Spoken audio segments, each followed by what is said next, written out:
Well, in the projections you have, you didn't change, the Fed policymakers didn't change their the forecast for long-run unemployment.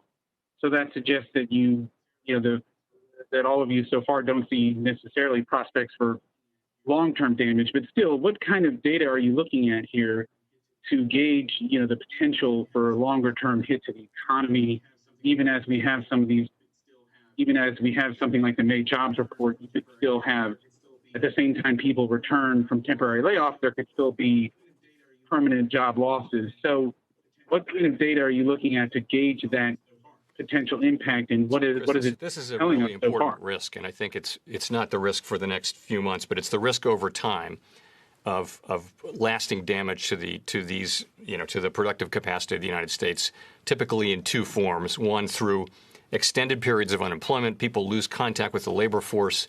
They get out of touch with the skills that they need, and they have a hard time getting back in. And it's very damaging to people's lives and their working lives.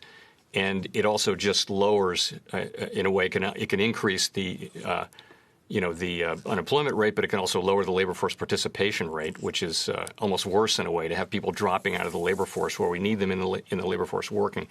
The other piece of it is just businesses. A shock like this that just comes in, it's like a natural disaster.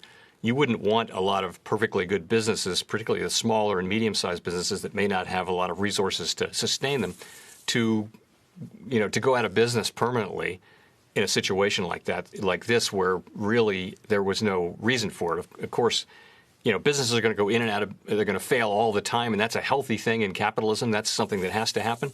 But this is different. This is a way potentially. So those are the things we've been worried about. We didn't change.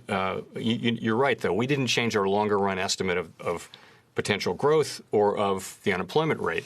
And that's, I would say, in my thinking, the reason I didn't change mine is that I think we can avoid that, or avoid much of that, most of that even. And we do that with measures that keep people in their homes, that support hiring, that support growth, that avoid unnecessary, avoidable business insolvencies. And that's all the things that we're trying to do.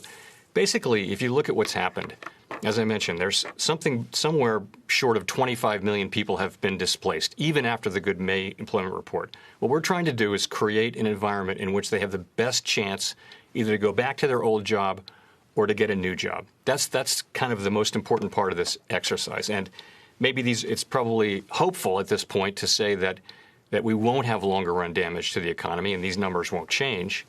But I think it's way too early to be changing longer run. See, these are not meant to be short run numbers. They're longer run assessments. So I have not changed mine, and I'm hopeful that I won't have to change it.